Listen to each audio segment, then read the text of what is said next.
Ever wonder which A-list stars had humble beginnings? Um, Sometimes the biggest names get their start in unexpected places. And when it comes to early career roles, few shows provided a launch pad quite like. And so before they graced the big screen, a surprising number of now famous actors walked the halls of Princeton-Plainsboro, delivering performances that hinted at the talent to come. For 8 seasons, captivated audiences with its medical mysteries and sharp wit. But beneath this surface, the show was quietly amassing an impressive roster of future stars. These weren't just cameos, they were complex, pivotal roles that allowed actors to showcase their range and leave a lasting impression. Uh, let's take a look at some of the biggest names who passed through the doors of before they became household names. Meatloaf's appearance in season five's Simple Explanation is profoundly moving. He played Eddie, a terminally ill husband whose condition takes a unexpected turn. Uh, Meatloaf delivers a performance that is shockingly restrained, bringing quiet dignity and exhaustion to a man uh, facing the inevitable. The ethical dilemma at the heart of the episode is amplified by how real Eddie feels, a testament to Meatloaf's skill. Uh, his chemistry with his on-screen wife is heartbreaking, culminating in a tragic ending that stays with you long after the credits roll. It's a reminder that Meatloaf was a truly gifted actor, uh, perhaps even more than he was a singer. Before becoming the MCU's Hawkeye, uh, Jeremy Renner brought swagger and vulnerability to the role of Jimmy Quid in season four's games. Renner immediately injects the character with a rebellious energy. But beneath the leather jacket lies a hidden depth. Um, the episode cleverly uses Jimmy as a test for House's fellowship candidates, but Renner ensures he's never just a plot device. A standout moment sees Jimmy entertaining children in the hospital dressed as a superhero, exposing a surprising warmth beneath his cynicism. The final scene is especially poignant as he quietly bonds with Amber and admits that not caring what people think is harder than it seems. It's an early glimpse of Renner's ability to bring depth to seemingly shallow characters. Amanda Seyfried's appearance in season one's Detox is easy to overlook, But her performance as Pam is surprisingly compelling. Pam is introduced as a troubled girlfriend whose reckless joyride leads to a devastating accident, immediately earning the distrust of everyone around her. And Seaweed subtly balances guilt, immaturity, and genuine concern, making Pam feel like a real teenager rather than a stock bad influence character.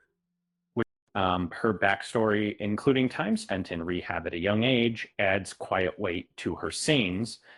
Most importantly, Pam plays a crucial role in cracking the case when Keith begins hallucinating, calmly explaining that Jules is actually his recently deceased cat. It's a small but pivotal moment that showcases Seyfried's natural screen presence just 1 year after her breakout role in Princess School. Evan Peters delivers a tense performance in season five's Last Resort. As Oliver, a teenage clinic patient caught in a hostage situation, Peters plays the role with subdued intensity, leaning in awkward curiosity, and emotional damage. Trapped alongside House M.13, Oliver becomes increasingly obsessed with diagnosing the gunman, even staying behind when others escape. Uh, Peters perfectly captures a grimy, broken teenager, uh, desperate for meaning, a type of role he would later master on. His quiet fear is palpable. When House hands the gun back to the captor, and Oliver realizes how badly he's misjudged the situation. Though his screen time is limited, Peters leaves a strong impression, proving he excels at unsettling, emotionally fragile characters. Michael B. Jordan brings immense warmth and quiet strength to the role of Lel Westwood in season 8's Love is Blind. Blind man struck by a mysterious illness is instantly likable and deeply sympathetic. As his condition worsens, the episode pivots into a brutal ethical debate when the only viable treatment would leave Will both blind and deaf. Jordan sells the devastation of that choice beautifully, portraying a man who has already adapted to one life-altering disability and refuses to sacrifice the last remaining ways he connects with the world. This performance is understated, but emotionally devastating, built around dignity rather than melodrama.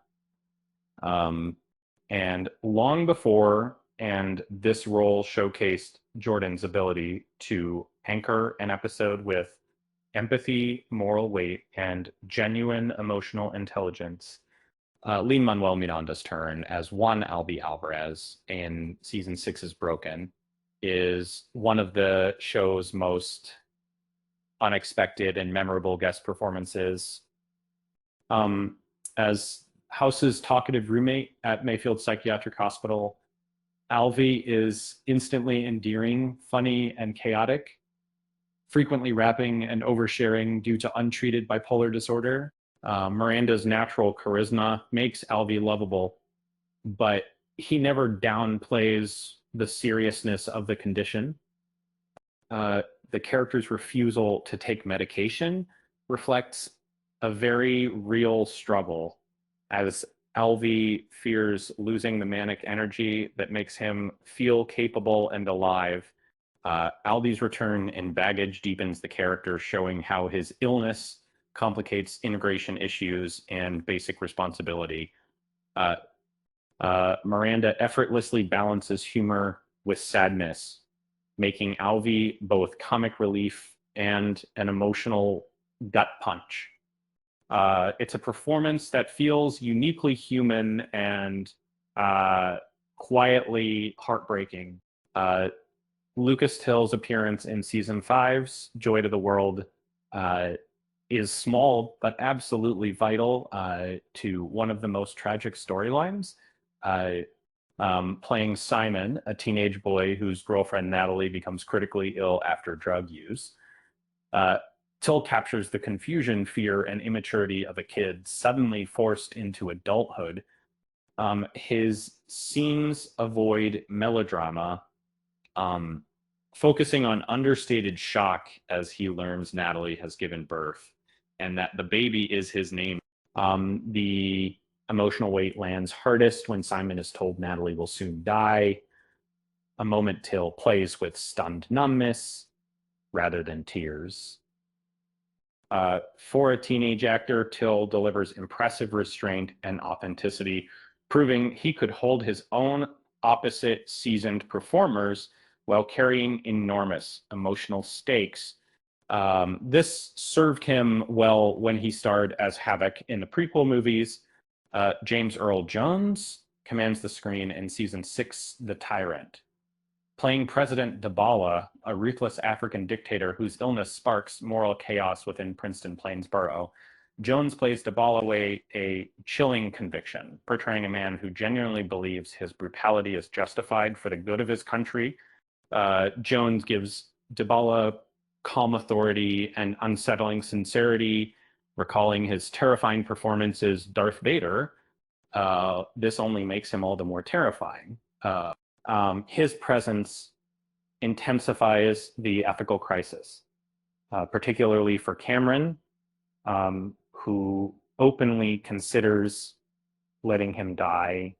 The episode's devastating twist that Dabala is ultimately killed due to Chase masking his true illness hits harder because of Jones's performance. He makes Dabala feel like a real person, not just a monster, forcing viewers to grapple with uncomfortable questions about justice, responsibility, and moral compromise. It's a masterclass in controlled menace from a true acting legend. But LL Cool J delivers a chilling performance in season 2's Acceptance.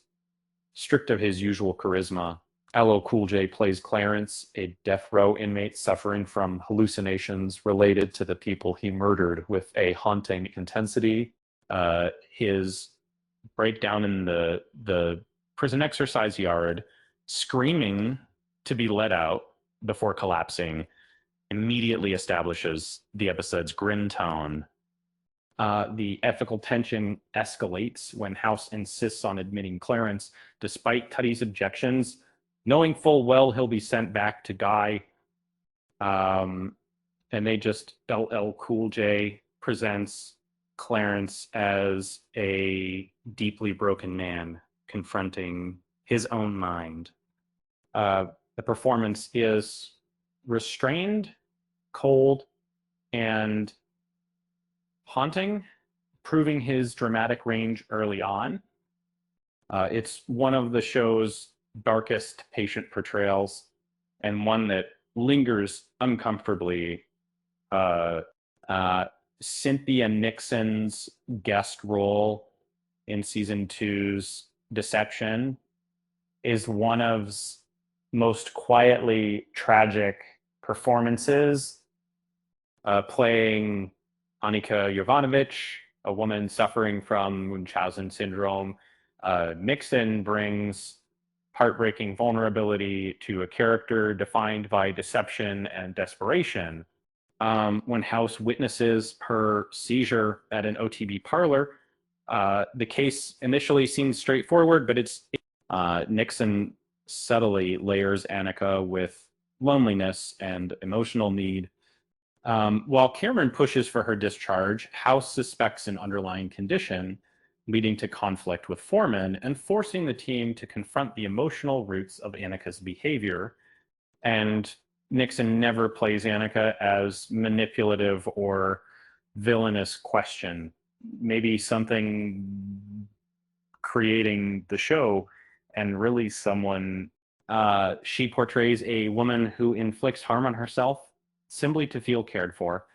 And the result is deeply empathetic and unsettling, making Deception one of the most emotionally resonant early episodes. So next time you're rewatching, keep an eye out for these familiar faces. Might be surprised by just how many A-list stars got their start within the walls of Princeton-Plainsboro.